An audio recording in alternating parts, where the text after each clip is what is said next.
with Iran. Everything Trump says, which is despicable because he is absolutely leading us to ruin and leading the world to World War III. Everything he says is a lie because he says, I'm stopping Iran from getting a nuclear weapon. What he has done is rip up the agreement that already existed to ensure that, kill, assassinate Iranian leaders repeatedly, kill the Iranian religious leader who for decades had said that a nuclear weapon would be against Islamic law, kill that person, invade or bomb the country with carpet bombing now, and is presiding over what is now already a regional war with Israel behaving as usual in its completely fascistic way of genocide in Gaza, locking up the West Bank, as Gideon Levy just told us, and invading Lebanon and displacing already 1 million people, bombing the universities, bombing the hospitals, bombing the schools.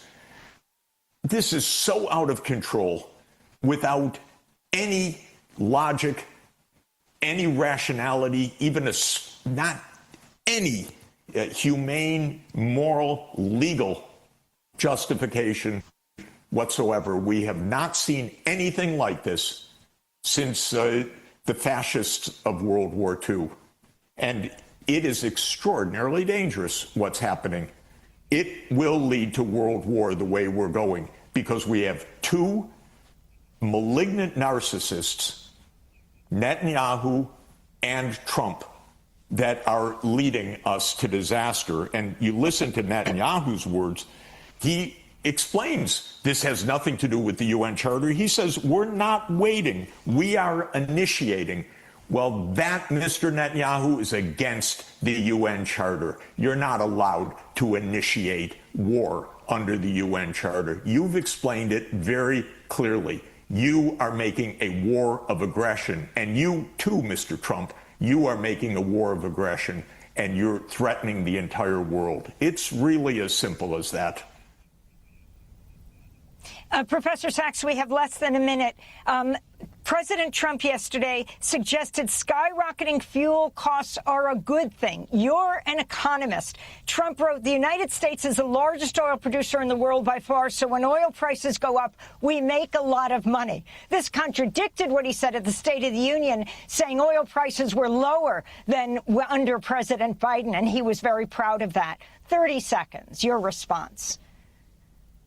He may put money into the hands of a few oil companies which pay his bills, which are corrupt, which pay his campaigns, but he's going to impoverish Americans, and he's throwing the entire world into a profound economic crisis. And the world's going to remember, and it's going to know very soon, Israel and the United States have put the entire world into a profound economic crisis. Again, the first thing you know, anything Trump writes is a combination of ignorance, malevolence, and lies, including that statement, Amy.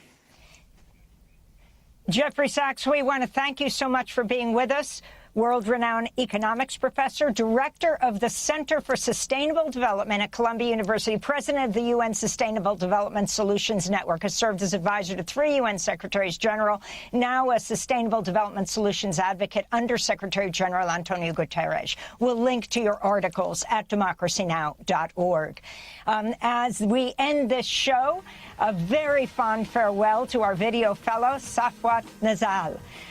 You will forever be in our DNA, Democracy Now! Alum, and thank you for your creativity, your humor, and your intelligence. Tonight, I'm heading to Mexico City for 2 screenings of Steal the Story, Please at the Ambulante Film Festival. Tonight at Cineteca Nacional. Check out democracynow.org. I'm Amy Goodman with Juan Gonzalez. Don't you know we're gonna have a Solatopia, Solatopia, Solatopia.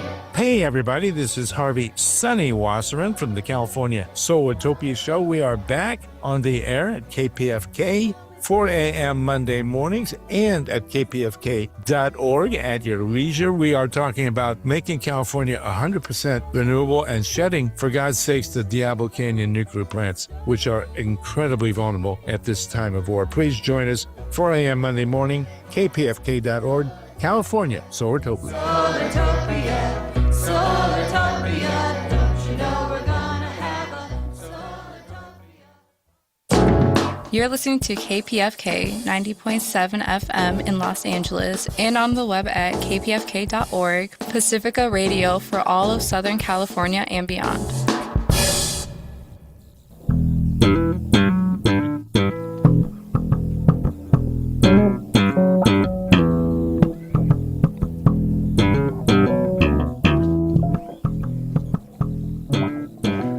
And you are listening to KPFK Los Angeles. The program is Cut to the Chase. My name is Sylvestor Rivers, a.k.a. Sly Rivers, and I'm your host today. We have a packed program.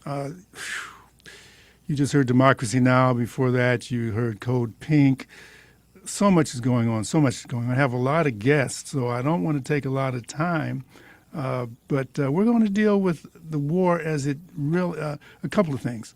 How it deals with Cuba and just the overall global picture, economic, socioeconomic global picture around the world. I want to start with this clip. This clip, if you're early birds and you listen to KPFK early this morning, you heard, let me just say who my guests are. My guests are Mark Friedman, who's LA Hands Off Cuba, LAHOC, which is LA Hands Off Cuba. Jerry Condon, we'll bring him in a little later. He's the board of the directors of Veterans for Peace. And we have a lot of other people who will have to introduce themselves because I'm not sure who they are, but they're going to join in. There's war all over the world. There's been a war on Cuba since it had its revolution in 1959. We're going to get into that. And it continues. Each president is trying to overthrow Cuba. We're talking about starting with, who was it, Kennedy first? Or was it Eisenhower? I think it was Kennedy because we have 59. That was Eisenhower. Then Kennedy. All the Kennedys, Bobby Kennedy, Robert Kennedy, want to overthrow Cuba. Barack Obama. And on and on and on and on. In the meantime, Cuba's suffering big time because they are, they sanctioned the oil, no food. But let's go to Code Pink. This was early this morning on KPFK, and let's listen to what they had to say.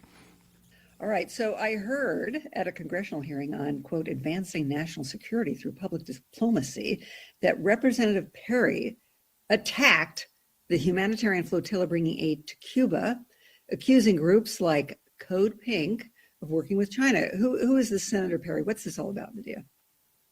Well, he said there was a communist group that wants to help the communist country of Cuba, and that the State Department should look into who are these communists that are supporting the communists. This was all at this hearing about diplomacy. And so it was, we laugh about it because it's comical, but it's part of these ongoing attacks against Code Pink for working with communist China, except now they're talking about communist Cuba. Yes, and dare we play a little bit of this Senator Perry from Aiken, South Carolina? Yeah. May be well aware at this point that there's a communist flotilla heading from the United States to deliver aid to Cuba's communist regime.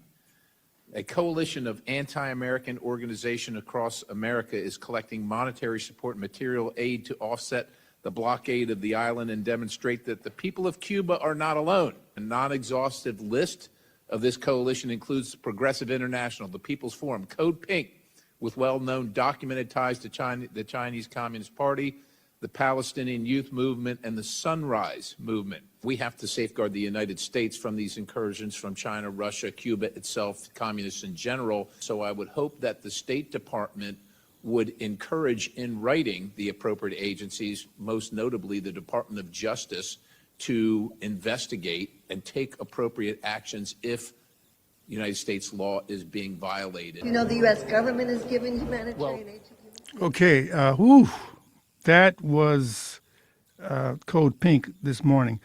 With us, we also have Mark Friedman. Mark Friedman, you're with LA Hands Off Cuba. You're part of that flotilla she's talking about. Welcome, Mark. Thank you, Sylvester, for having the LA Hands Off Cuba committee on, and we have other representatives from around the country who are involved in Cuba's solidarity work, and Victor Coronado, who will also be on the convoy. I just want to say that Perry's statement is totally against any humanitarian aspect of this convoy. This convoy is in response, especially now, to the oil blockade of Cuba. It will be 500 people from the United States and other countries, ships from Mexico, planes from Europe, bringing humanitarian aid, and we will all meet at the Malecón, where you have been, to protest in front of the U.S. Embassy on the morning of the 21st. We in LA had a very successful event of over 100 people a week ago with prominent speakers, including the district president of the International Association of Machinists, because labor is now coming into the campaign against the blockade. Yesterday, we sent a truckload of $500,000 of medical aid from Orange County on its way to Miami, and this will be loaded into the convoy plane that Code Pink and others are organizing that will leave for Havana on March 20th. I do want to add two last things and then go on to other speakers. Last weekend, we participated with the Cuban baseball team at the opening of the World Baseball Classics in Phoenix. A number of them were able to get visas, although many were denied. But the Let Cuba Play campaign, which is the effort to win U.S. visas for Cuban Olympic athletes, was there out in front. We got a terrific response, distributing flyers, urging people to put pressure on the International Olympic Committee to abide by its charter and allow Cuban athletes in to the LA Games in 2028. Trump has denied already 100 Cuban athletes the right to come in and participate in the competitions to lead up to the Games. Lastly, I want to say that we are working with veterans in About Face, a very important organization of anti-war veterans of the U.S. and Afghanistan war. A number of them went on our delegation last year with us to Cuba, and they are now more actively involved. They've taken a clear position against the blockade of Cuba and for the elimination of the U.S. military base in Guantanamo. This is very important, and the discussions taking place now with Trump's launching of the war against Venezuela, the kidnapping, the replacement, the regime change there to a more pliable person in charge of Venezuela, and now their bombing of Iran has generated enormous discussions among current members of the military. What the heck are we doing there? This will not be a short operation. I urge people to listen to Chris Hedges also, who has done some phenomenal analysis of this. This will not be a short war, and the U.S. will break its teeth on it as it did in the war against Iraq. So I will stop there and let others come on. Thank you again, Sylvester. Yeah, stay on. That's Mark Friedman, LA Hands Off Cuba. There's a lot of work on that. And you heard, a lot of it is about optics. Communist China. What is communism? I mean, if it works, then it works. But I mean, they've been brainwashing us since I was a little boy. We have to stop communism because of the domino effect, whatever that is. If it's helping the people, what the heck? So, they have those optics, and they always say that. Before we go to our next, I guess Victor Coronado is. What's your position, Victor, please? Sure. I'm also with Hands Off Cuba committee.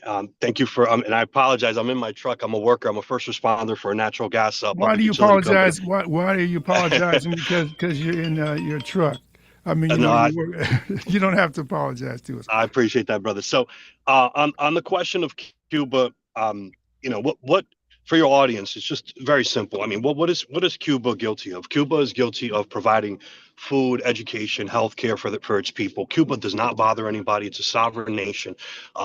Cuba, when you think about Cuba and you put it within the context of this hemisphere and what it's done, as far as being an inspiration for this hemisphere in terms of what's capable. My parents are from the Dominican Republic. I was born and raised here in the United States. But if you go to the Dominican Republic, what do you see in the Dominican Republic and all other places in Latin America? You see a lot of extreme poverty. Education is not a focus. Healthcare is not a focus in many places, and so Cuba's been that shining light for many. Cuba needs to be respected as a sovereign nation. I heard President Miguel Diaz-Canel speak this morning, and it looks like he confirmed that they're in conversations with the Trump administration or regime, or however you want to word that. Folks like us are extremely worried about Cuba. You've seen Venezuela tried to negotiate, and you saw what happened on January 3rd. You see Iran in the middle of negotiations got attacked. And so while I'm hopeful that maybe something can come out of this peacefully, some type of accord for the sake of the Cuban people. We have to be on extremely high alert because we've seen this playbook play out before. But my position is very clear. We just need to respect Cuba as a sovereign nation. I hope and pray for some type of peace accord or diplomatic a solution to whatever problems that the United States has with Cuba, which has been going on for 6 decades now. The Cubans are suffering, to a level where we probably haven't seen since the special period. We know about the blackouts, and it's just at this point, it's just a crisis that needs to be addressed. And again, for the sake of the Cuban people, I hope something can be done diplomatically. Okay, stand by, Victor Coronado. He mentioned, let's just put things in perspective. He did mention special period. A lot of people don't know what the special period was. When Cuba got its independence, it had help from, guess who? Russia. Russia helped Cuba. Matter of fact, Russia helped a lot of the want-to-be independent countries, including Mozambique and Africa, Angola, et cetera, et cetera. So after the USSR fell, they actually withdrew support from Cuba. Excuse me. And that's what they call a special period, because it was very difficult for the Cubans to maintain after the so-called special period. I think that was 1991. Is that correct, Victor? Yeah, it was during the 90s, early 90s. Yeah, early 90s, 1991. So that's what they call a special period, because it was a lot of, heartache, famine, et cetera. Just in the U.S. Now, let's also say why the U.S. hates Cuba and why they hate all these other countries. And we'll put that in perspective. Cuba has free medical care for all people. That's what U.S. is trying to do. So what happened, I guess, during the Batista time is they wanted, they had mafia, corporations, burlesque houses, all the negative stuff. So they lost their hold. When a country does for self, then they're enemy of the United States. So I just wanted to put that in what the special period was, because people might want to know. Also, we will be taking your calls, and if you want to ask our guest questions at 818-985-5735. That will be option 1 later on in the show.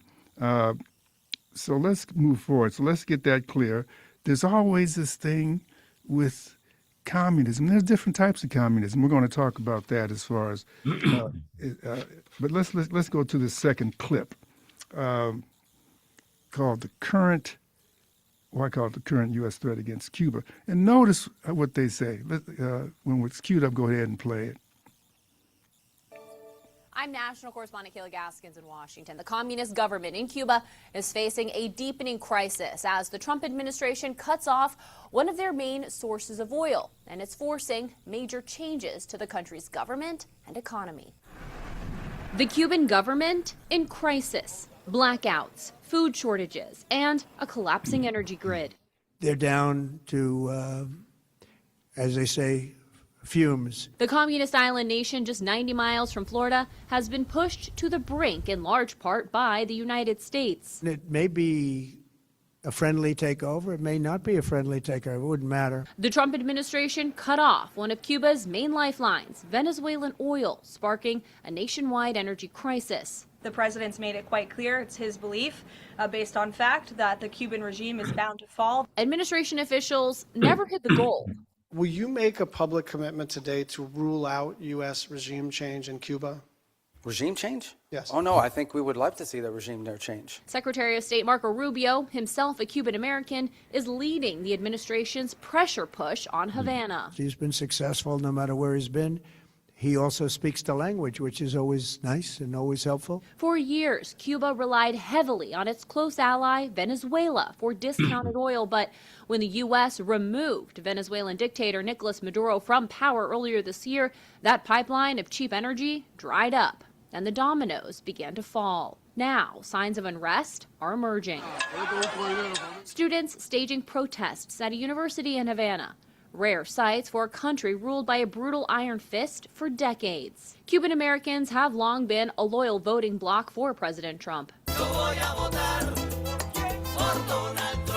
The FIU Cuba poll, conducted before the 2024 election, finding 68% of Cuban Americans plan to vote for Trump. A lot of them are friends of mine because I've been fighting this battle with them for a long time. Any deal between the U.S. and Cuba could force the regime to make major concessions, including rapid economic reforms, expanding the private sector, and possibly even freeing political prisoners and holding democratic elections. But for now, the leadership is still trying to hold on to power. Okay, let's look at the optics of that, how they started. The communist government of Cuba. Mark, could you talk about elections, please, in Cuba? Is Mark still The there? U.S. administration claims that Cuba is not democratic. However, it is far more democratic in its elections. We have seen in the U.S. that elections are bought and sold. If you have $1 million, you can buy an election. And once you're in, Trump will put you in a prominent position, as he has with all of his billionaire buddies who are now central officials in the U.S. government. So here we have lost the rule of what used to be called bourgeois law, and you now have the direct responsibility of government by the ruling rich from the United States. In Cuba, there are multi-levels of democracy, and others can comment on this. You have elections on community by community level. You have elections in the Federation of Cuban Women. As a trade unionist, I'm a member of the Machinists Union, and I know all too well that the Cuban Trade Union Federation not only has elections on factory level, but they have representatives in the highest level of government on the Central Committee, and nothing happens in Cuba without the union movement, which represents over 93% of the population in Cuba. And we work closely with the Cuban Trade Union Federation. 90%? Yes. Go ahead. And in this country, it's what, 6%. So it shows you, once again, that workers run the show in Cuba. And it is very clear that Cuban workers and the unionists saved the Cuban Revolution during the special period, and they will lead the fight to save the Cuban Revolution today, despite Trump's efforts. Cuban people are resilient. There are also elections called Poder Popular, a national assembly of hundreds and hundreds of representatives elected by the community. And guess what? People cannot spend any money for the elections. People run on their own credentials. So while the U.S. attacks a lack of democracy in Cuba, they say nothing about Saudi Arabia. They support the neo-fascist regimes in Argentina and others, and they continue to attack Cuban doctors which are on internationalist missions, trying to pressure countries. And unfortunately, they've been successful by threatening them to expel Cuban doctors from Guatemala, Honduras, Dominica, and other countries, leaving the people of those nations without any medical aid whatsoever. But in the process, they also are denying Cuba some income that comes from the contracts with those doctors who go voluntarily, by the way. They are not forced the way Rubio and Trump say. So democracy exists far more in Cuba than the illusion of democracy in the US. Right now, Congress, Senate, they're impotent. They do nothing. They can do nothing. Everything is determined by the commander of chief, which is in total violation of the alleged separation of powers. Did Congress have any discussion about going after Iran? No. Did Congress have any discussion about the regime change in Venezuela? No. Has there been any discussion in Congress about denying oil to Cuba and the blockade, the most horrendous blockade, as Victor pointed out, in the history of the world? And that's Mark Friedman of the LA Hands Off Cuba. My name is Sylvester Rivers. You're listening to Cut to the Chase, and we are going to cut to the chase. On that piece, you heard in our guests are Mark Friedman, Jerry Condon, and Victor Coronado. We'll hear from Jerry a little later on. The brutal government. There's always these optics, you know, the brutal government of Cuba. Why, in anyone's opinion, anybody can jump on this, is there this 60-year war to overthrow Cuba? Let's cut to the chase. Why?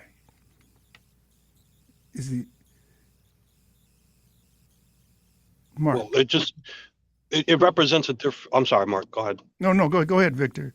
It just represents. So the real threat is that Cuba represents something completely different. It's a completely different system, and that system in and of itself is the biggest threat. The fact that Cuba takes the state resources and puts it into the hands of the people and make sure that they take care of the welfare of the people. That's the threat. You know, on the question of democracy, Cuba's a sovereign nation. They've chosen their own path. They have their own political and economic system. It's their system. It doesn't have to be the American way, quote unquote. And that's what happens. The United States empire continues to try to export its sort of, neoliberal system to others and say, well, they have a one-party state. By the way, in Cuba, you don't have to be a member of the Communist Party to run for office. Anyone can run for office. That's another thing that, no one really talks about. And many people are elected to office who aren't members of the Communist Party, but it's their system. It doesn't have to be our system. It's their system. Cuba's a sovereign nation and it must be respected itself. But to your question again, why is this such a threat? Well, consider this, that over the last 30 years or so, you had the pink tide number one, and then you had pink tide number two. At one point, you had Pepe Mujica in Uruguay. You had Lula, whatever you may think about Lula, but you had Lula once come to power. They used lawfare against him to imprison him. There's president in Brazil. They did the same thing, right, in Brazil. They did the same thing to Dilma Rousseff. So that political party is also a threat to the United States, right? Because they can't figure out how to defeat them at the polls, so they use all other types of tactics to get rid of them in terms of politically. All over Latin America, you've been seeing these revolutionary movements, these progressive movements. MAS in Bolivia, I know they splintered and they had a recent defeat, but that's the threat, is that Cuba has shown us that, wait, socialism is a viable option. And you're seeing other nations in Latin America say, you know what, why don't we forget the neoliberal model. It didn't work for us. Capitalism doesn't work for us in Latin America. And for that, the United States continues to punish Cuba. Whew. I have my own, mine's similar to yours. When I was in Cuba, I came back and I said, now I understand why the United States hates Cuba. Because they don't want that role model to be seen here in the United States. Free health care for all, people making decisions. It was like, oh, so when people go to Cuba, say, oh, this is not bad, it's good. But then you get rid of the U.S.'s model of capitalism, exploitation, the one percenters, et cetera, et cetera. Am I far off anybody's opinion? Don't everybody speak at once. Okay, let's move forward. So the special period, we know, was they got through that. That's when the USSR withdrew. They became, when the USSR collapsed. And what happened was it was famine. Now we have another special period. Okay, we have another guest who is Hakeem. We'll get his name in a minute. Jihad. So we're going to keep moving on. We have a lot of people here talking. Also, we want you to have your input at 818-985-5735. Hit option 1 if you like questions or quick comments. Hakeem Jihad, welcome to Cut to the Chase. Hey there, thank you. Coming to you from Jacksonville, Florida. I'm with the Jacksonville, Florida chapter of the U.S. Hands Off Cuba Committee. Okay, so have you been listening to the program? What's your take? I actually just popped on. Okay, you just popped on. So what we did, we played some clips of the U.S. representatives wanting to overthrow Cuba with no really, they call it a brutal dictatorship government. They call it communist, the optics. Communism is supposed to be bad. Nobody even can define what communism is, and on and on. And when Marco Rubio came in, I said, oh my God, because he's a anti-Cuban, pro-corporate person. So you're in what state did you say you're in? In Florida. So, we're very familiar with the horrible politics of Marco Rubio. Oh, okay. So are there, in Florida, we have all those exiled Cubans who they threw out, who I guess ran the casinos and the wealthy. What's your take? Is that still the same? Is it moving? That's a great question. Because one, we live in Jacksonville, so a lot of times when people think of the exiled Cuban American community, they only situate them in their heads in Miami. But the reality is many of them have moved to North Florida because in the late 90s, when a lot of upper class Venezuelans began migrating to Miami, they, in that process, displaced some of the original Cuban American community. So we're actually in a lot of ways the nucleus of that kind of, like you were just saying, anti-Cuban kind of propaganda. But I mean, we've made a lot of inroads with the Cuban American community, particularly the Miami chapter has made a lot of inroads with younger Cuban Americans, the ones that are kind of questioning some of the traditions and ideas that they grew up with. So it's quite amazing to see because it takes a lot of bravery, to go against the grain, of what your family is saying. But we're seeing more and more curious young Cubans. And we have a couple on our delegation that we're going to be taking to Cuba next month. Okay, let's go back to the flotilla for a hot second. That's, Mark, when are you so you're taking like hundreds of thousands of dollars of medical supplies to Cuba, but that's a bad thing, according to that one congressman. What are and then you heard... Of course, the U.S. government make it clear with this oil blockade that they are attempting to starve the entire population of Cuba. Could you imagine people in LA freak out when you lose electricity for a few hours, yet in Cuba, people have electricity for maybe 6 or 8 hours. So on Thursday, a combined effort of Global Health Partners, not just tourists, LA Hands Off Cuba Committee, and the Pan American Medical Association, which represents graduates from the Latin American School of Medicine, loaded another truckload, $500,000 worth of medical aid and solar panels that is on its way right now to Miami and will be put in the belly of the plane that's taking 130 people, media people, political activists, unionists, people like Victor will be on, Brenda Lopez will be on, people from around the country. They will be joined in Havana with people from around the world to break the blockade. This is a convoy. It's not a flotilla because it is illegal to go by boat from Florida. However, there will be ships coming from Mexico and other Caribbean nations as an example of breaking the blockade. However, in my opinion, what is really needed is the countries of the world that have so benefited from Cuban doctors, whether that be the 80 countries that Cuba has doctors in now, whether that be Angola, who only exists today because of the Cuban military support in pushing back the South African invasion, when the apartheid regime tried to overthrow the newly elected revolutionary Marxist government in Angola after they won independence from Portugal. Those countries of the world need to step up now together and not be intimidated by Trump. If we all rise together, he cannot deal with 100 countries in the world who vote, actually 180, who vote every year at the UN to end the blockade. So those countries, those people of the world that have so benefited from Cuban medical aid, engineers, doctors, teachers, everybody need to step forward now. This is Cuba's hour of need. And if we lose Cuba, if we allow Trump to carry out a regime change, he's already said that Rubio will be the next president of Cuba. Well, that's not going to happen. That will not happen over the millions of lives of people in Cuba who will defend their revolution. But now is the time for people around the world. Cuba is in its dire straits, and we either act now, or if we lose the Cuban Revolution, it will be a tremendous blow to the world working class. I believe that this is Cuba's time to excel, actually, because the whole world is changing.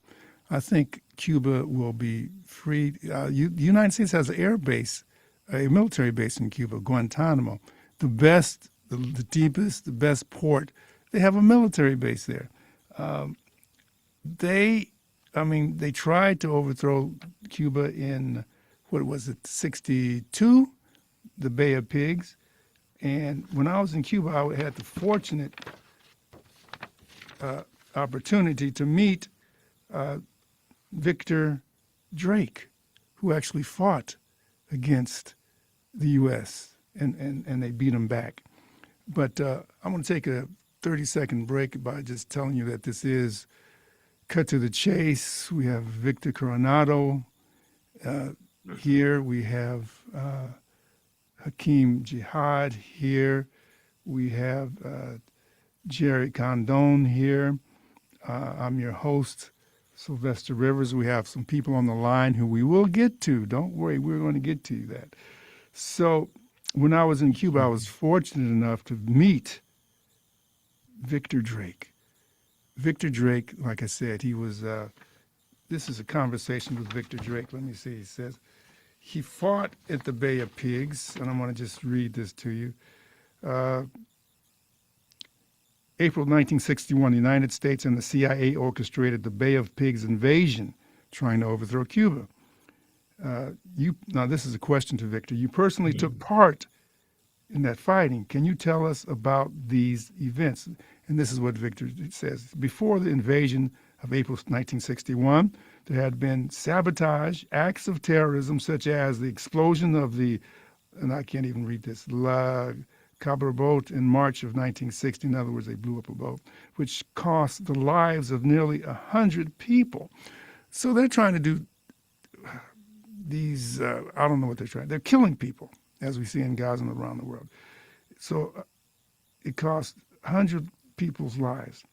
And aerial bombardments, bombing people. They think they can bomb people into submission from Florida, etc. On the day of the invasion, I was driving toward Santiago de Cuba. When I arrived in Santiago, Clara, at the headquarters of the Revolutionary Armed Forces, everyone was on the way on a war footing, and I was informed that an invasion had taken place. I don't believe the United States can overthrow Cuba, because when you go to Cuba, they're educated. The problem with Cuba is the pressure that the United States is putting on them. So they're hungry.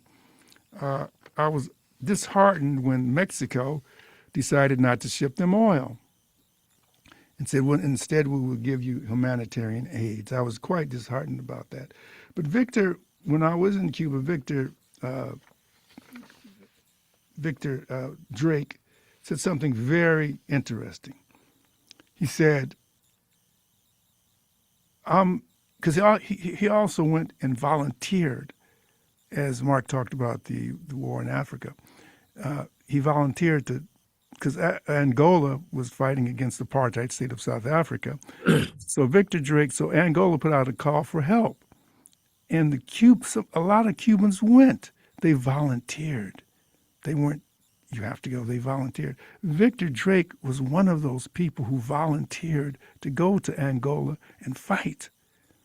And this is what he said in the speech in Cuba. He said, look, I'm a revolutionary.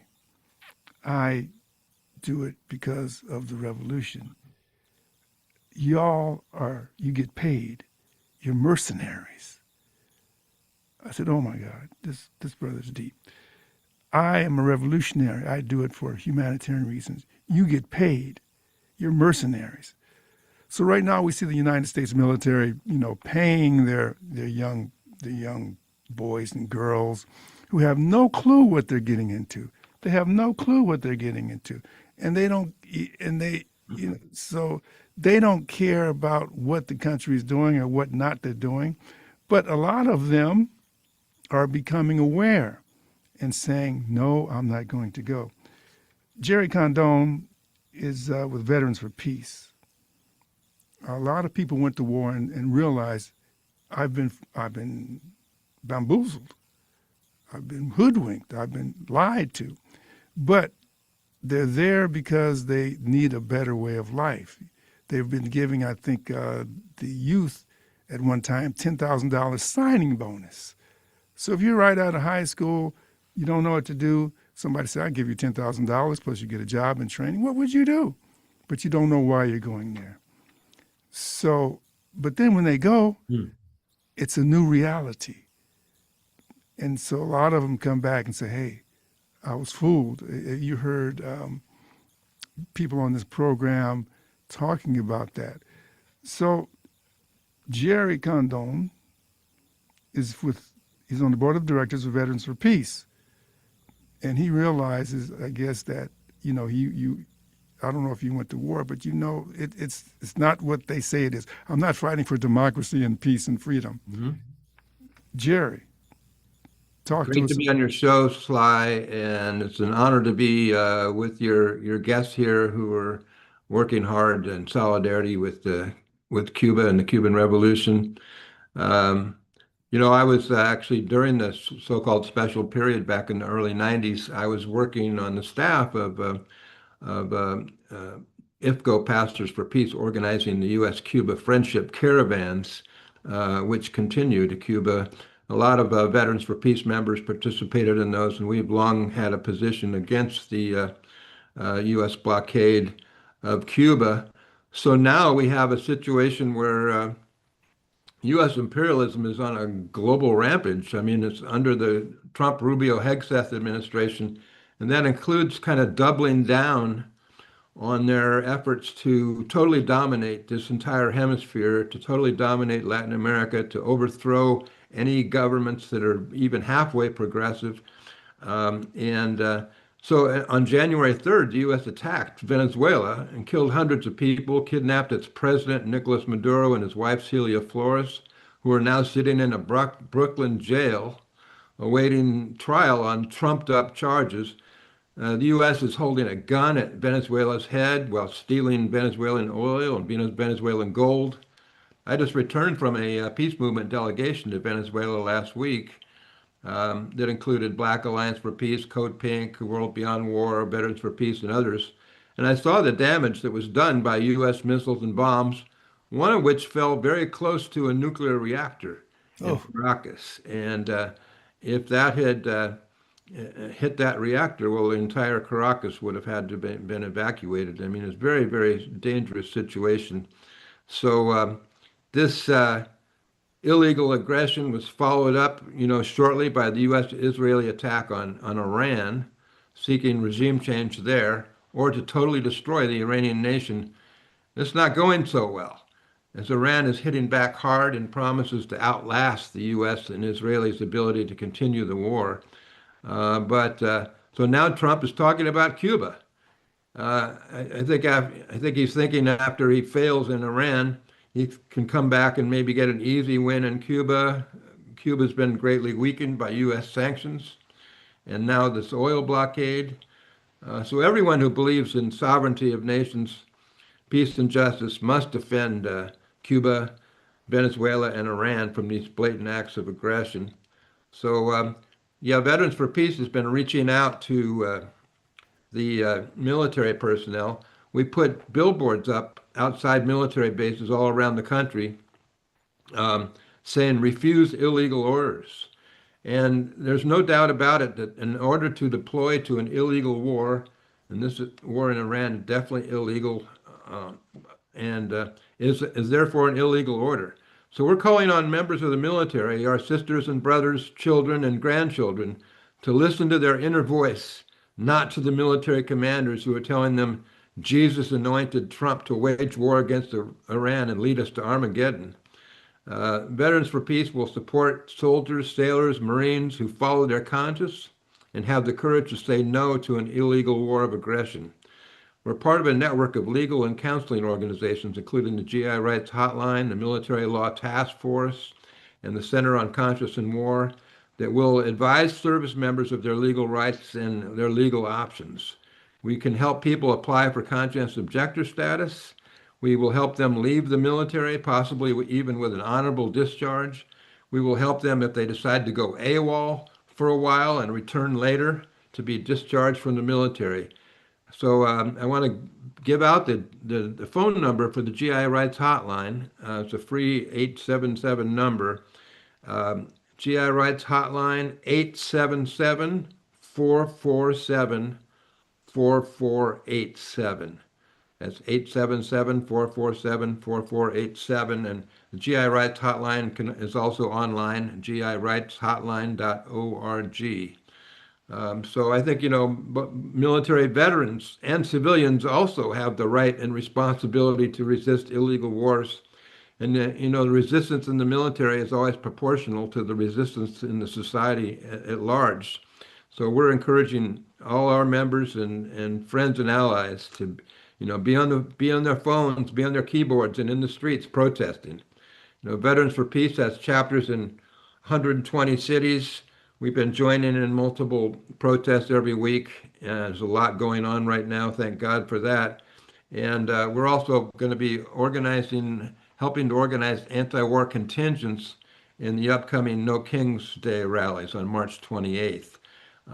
So that's a time when there's going to be millions of people in the streets in hundreds of U.S. towns and cities. So it's a real opportunity for anti-war forces and solidarity forces and people who are friends of Cuba and Venezuela and Latin America to be part of reaching out, be part of the story that day.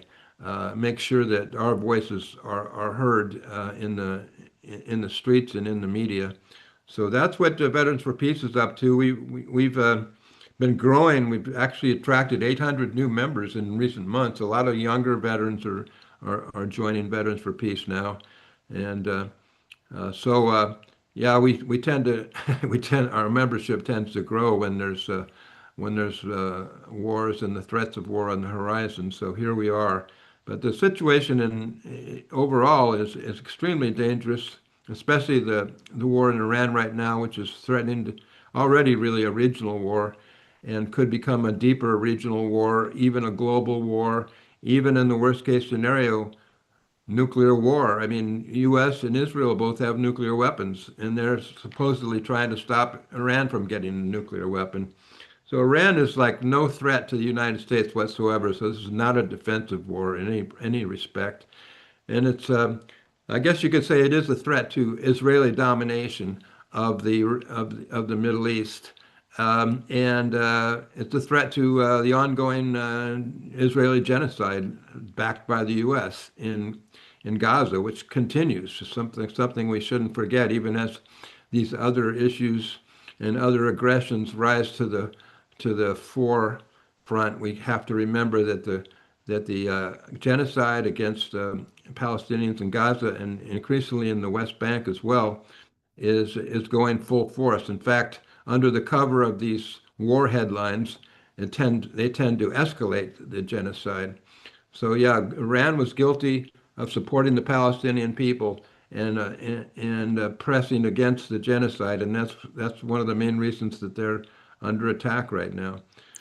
So we're calling for resistance, widespread resistance, both within the military and throughout the society. That's what's needed right now.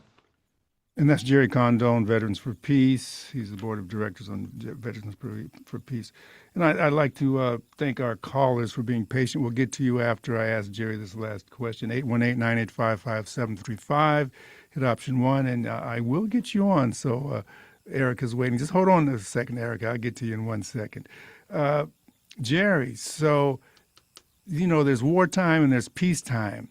Have you noticed, or any of the servicemen, active servicemen, becoming a little skeptical, or are they all pro? Let's go USA, USA. I know you mentioned the veterans are, but how about the active servicemen? Do you have any statistics or information on that? Yeah, there's a wide range of opinions within the military. There is certainly increasing skepticism. We're hearing from a lot of veterans who are very concerned about, active duty military and National Guard, who are very concerned also about being deployed in the streets of the U.S. In support of racist ICE attacks.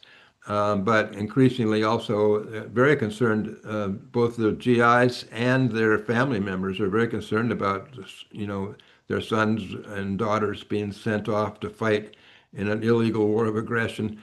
And yeah, as a matter of fact, the GI Rights Hotline, which the number I just gave out, it's been blowing up over the last few weeks. Lots and hundreds of calls coming in from concerned service members. Wow. And there were also over 200 calls that came in recently to complaining about the Christian nationalist indoctrination that's been taking place, suddenly recorded in 40 or 50 different military units, where commanders are basically telling people that literally that Jesus appointed Trump to wage this war and to lead us to Armageddon, where we're all all the good people are gonna rise to heaven and the rest of us will go to hell.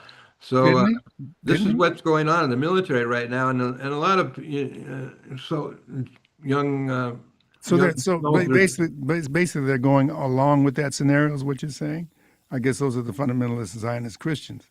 Well, there's a lot of people who see this as crazy bullshit, and so they're very concerned. They've been calling their Congress people. They've been calling the hotline, complaining about it. So we know that there's a lot of opposition in the military, and there's always more than we know, because there's a lot of stuff going on that we don't know about, where people find various ways to resist or even throw a monkey wrench into the works. We're confident that there will be many people refusing to participate in these illegal wars. So that's Jerry Condon, Veterans for Peace. Let's go to a caller, 818-985-5735. You can hit option 1, and then we'll go to our guest after the caller. Go ahead, caller. Hi, this is Erica. Sylvester, I want to thank you so much for having this show today. I am chair of Healthcare for Us, and our entire executive board. Excuse me, Erica. Do this.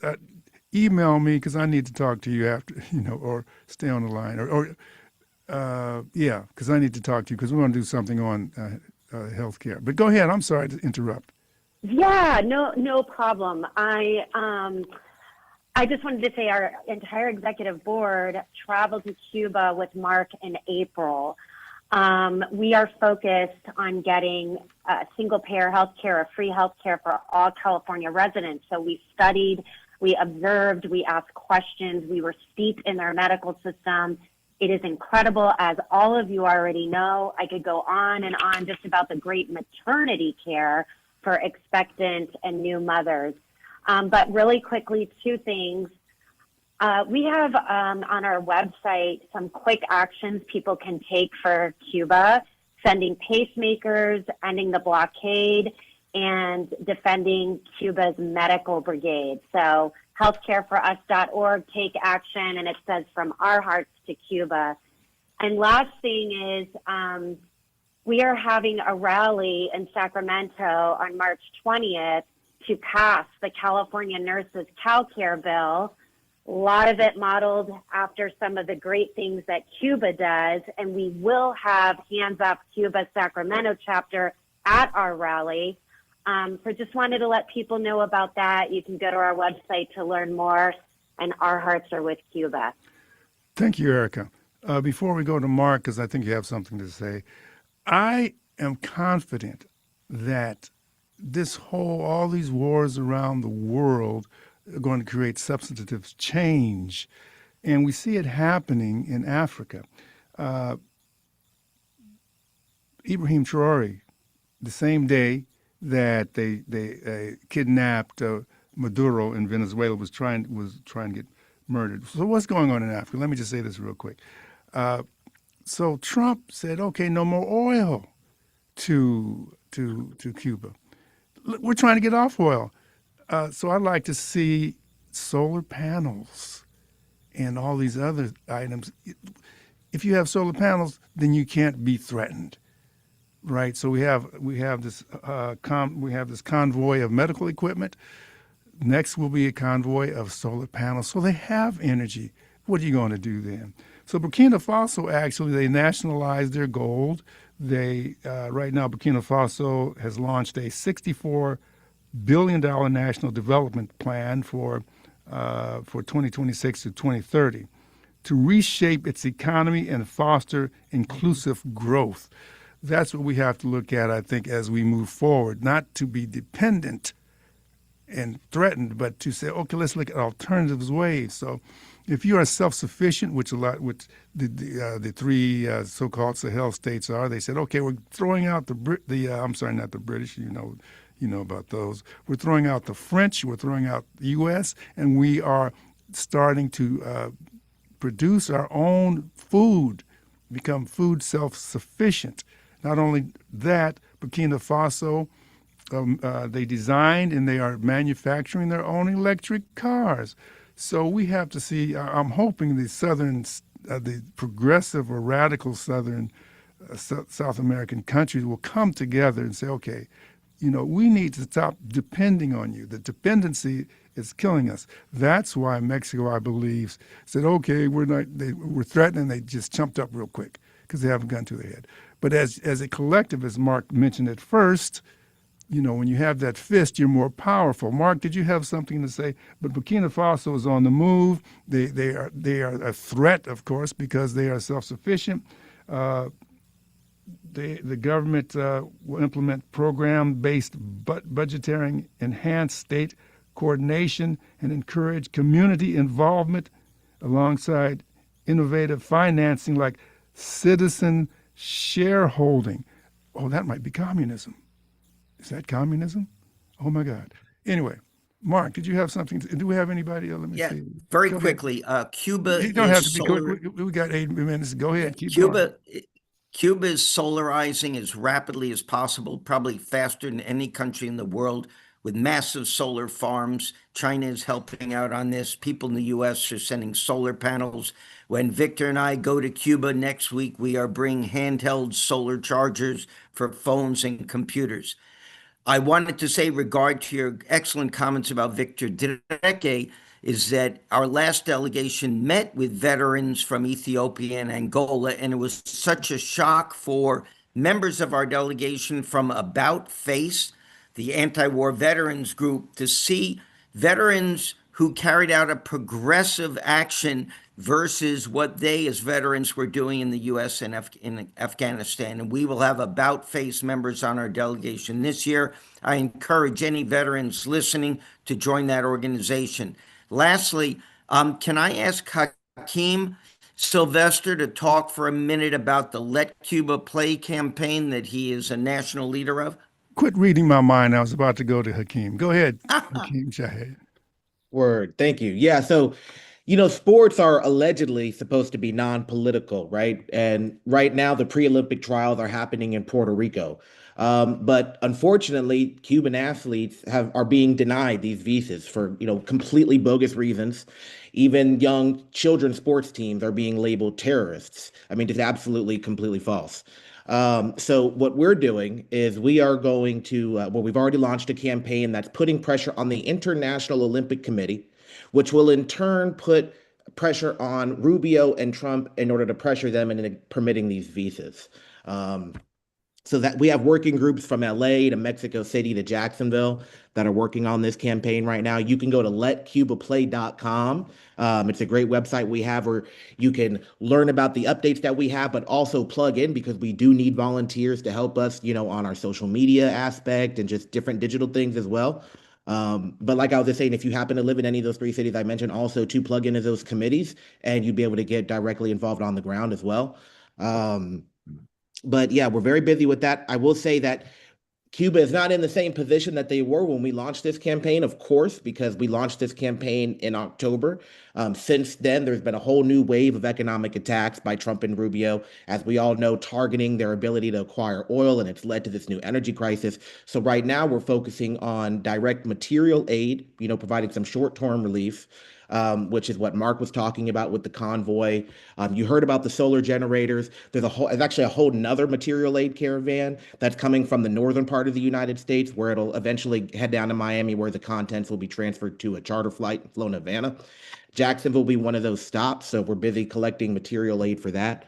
But ultimately, from the East Coast to the West Coast, we have a mission to end the blockade, remove them from the state sponsors of terrorism list, remove, the trade embargoes and all of that. And everything that you're seeing now is not an isolated act.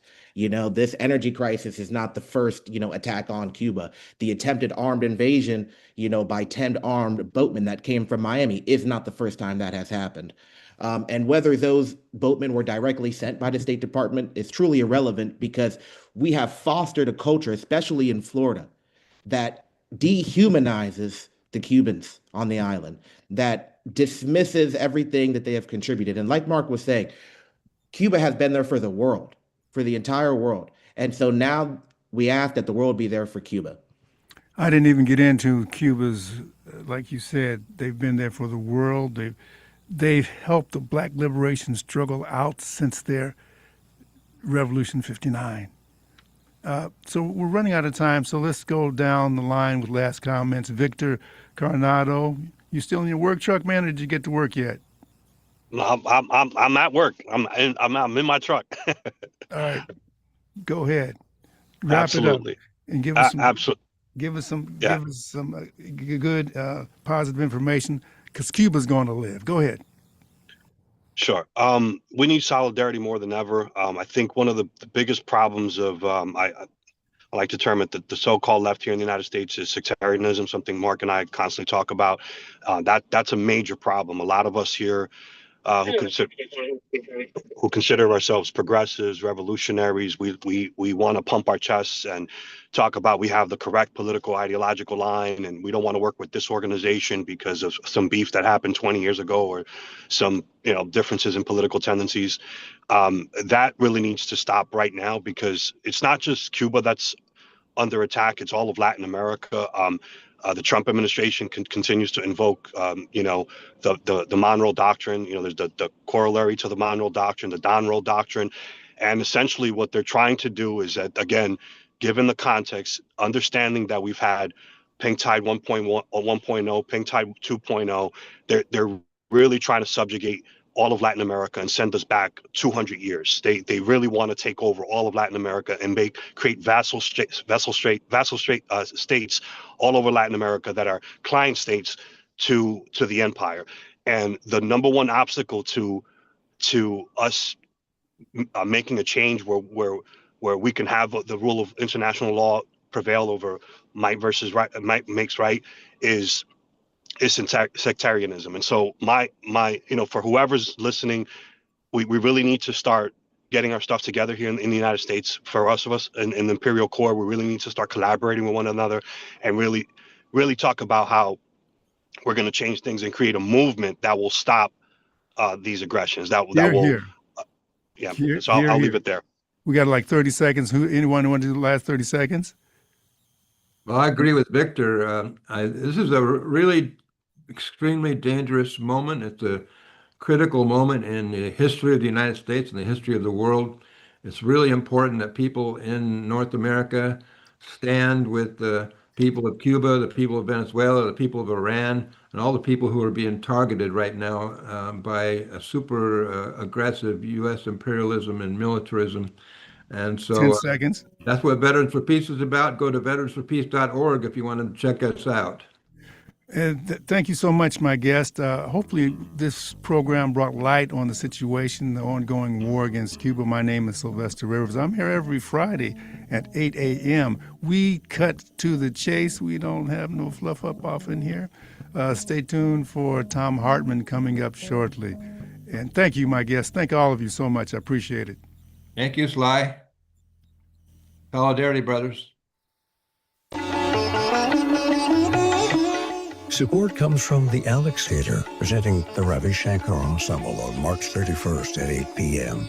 Curated by Anushka and Sukanya Shankar, this debut U.S. tour celebrates the legendary Ravi Shankar's music with rare archival visuals and live performance featuring sitar, tabla, and traditional Indian classical instruments. This will be a very